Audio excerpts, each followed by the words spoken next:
नमस्कार साथियों, the mission maths and science में आपका स्वागत है। चलिए आज हम मैथ्स से एक नए रिलेटेड टॉपिक को सीखते हैं। वो संख्या से रिलेटेड टॉपिक को सीखते हैं। वो है भाजकों की कुल संख्या, यानी टोटल नंबर ऑफ डिविजर्स। हम इससे संबंधित एक सवाल को लेते हैं, 640 के कुल भाजकों की संख्या ज्ञात करें। चलिए हम 640 के कितने भाजक हैं उसके बारे में पता करेंगे। आखिर ये भाजक होता क्या है। जैसे हम एक सपोज 20 संख्या लेते हैं, सपोज 20, तो 20 के भाजकों की संख्या क्या है? तो सर 20 के भाजक हो जाएंगे 1 हो जाएंगे, 1 से भी भाग लग रहा है। दूसरा सर 1 गुना 20 हो रहे हैं ना। दूसरा 2 गुना 10, 2 भी भाजक हो गए। तीसरा हो गया सर 4 गुना 5, 4 भी हो गए। चौथा हो गया 5 गुना 4, यहाँ पर 5 भी हो गए। और छठा आपके हो गए 10 गुना 2, यानी 10 भी हो गए। ठीक है, तो इस प्रकार से हम देख रहे हैं यहाँ पर ये सब जो संख्याएं हैं ये सब भाजक हो गया। ये सब क्या हो गया? भाजक। इस प्रकार से हम भाजकों की संख्या को निकालेंगे संख्या पर। तो चलिए हम आते हैं यहाँ पर भाजकों की संख्या कितना होगा। अब तो यहाँ पर छोटी संख्या था तो आप गिन करके निकाल सकते थे। अब यहाँ पर बड़ी संख्या दिया हुआ है 640। यहाँ पर कैसे आप भाजक की संख्या ज्ञात कीजिएगा? तो सर यहाँ पर से देखो 640 आपको दिया है। सबसे पहले 640 को आप अभाज्य गुणनखंड में तोड़िएगा। 640 का अभाज्य गुणनखंड हम तोड़ रहे हैं यहाँ पर से। ये देखो आप 2 से 320 हो गए, फिर 2 से 160 हो गए, फिर 2 से भाग लगाया हमने 80 हो गए, फिर 2 से फिर 40 हो गए, फिर 2 से 20 हो गए, फिर 2 से 10 हो गए, फिर 2 से 5 हो गए और 2, फिर उसके बाद 5 से हमने लगाया 1 बच गए।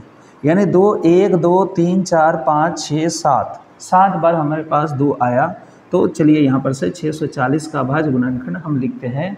तो 640 पे से हमने 2 हमने पाया 7 बार, इसलिए इसकी घात दे दिया 7, यानी पावर दे दिया 7। और 5 एक बार पाया हमने तो 5 की घात दे दिया 1, यानी पावर दे दिया 1।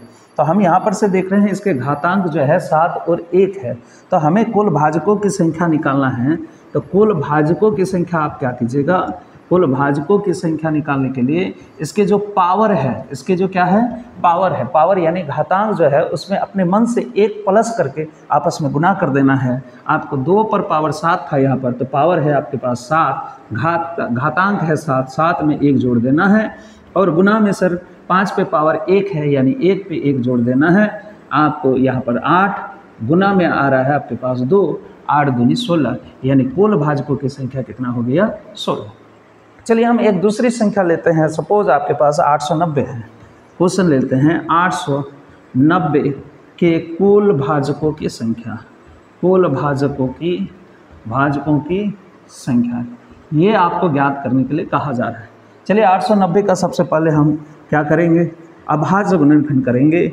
2 से सर 4, यहाँ पर से 2 से 4 और 5 आ चुका। फिर हम 2 से भाग लगा रहे हैं, यहाँ पर से नहीं लगेंगे, ये आपके 5 से लगेंगे। 5 8 40 और 5 9 45 और 89 से 1 बार लगेगा। आप पा रहे हो 890 का अभाज्य गुणनखंड पा रहे हो। 2 1 बार है, 5 1 बार है, यानी इसकी घात 1 दे दिया। और उसके बाद 89, सॉरी यहाँ पर 89 है, 89 है, उसकी घात 1 है। तो यहाँ पर से इसके घातांक जो है उस पर 1 1 जोड़ते हुए आपस में गुना कर देंगे, वही इसके कुल भाजकों की संख्या होगी। तो कुल भाजकों की संख्या जो होगी, भाजकों की संख्या, तो कुल भाजकों की जो संख्या होगा वो हमारे पास होगा 1, यहाँ पर घात है तो 1 में 1 जोड़ दिया, गुना में यहाँ पर घात 1 है तो 1 पे 1 जोड़ दिया, और यहाँ पर भी घात 1 है, 1 पर 1 जोड़ दिया। तो सर यहाँ पर से आया हमारे पास 2 गुना 2 गुना 2, यानी कितना हो गया? 8। यानी 890 का कुल भाजकों की संख्या जो होगी वो 8 होगा। कैसा लगा वीडियो? और कमेंट में बताएं। अगर आपको वीडियो अच्छा लगा तो लाइक करें, शेयर करें और चैनल को सब्सक्राइब करें। अगर फेसबुक पर आप देख रहे हैं तो पेज को फॉलो करें। Thank you.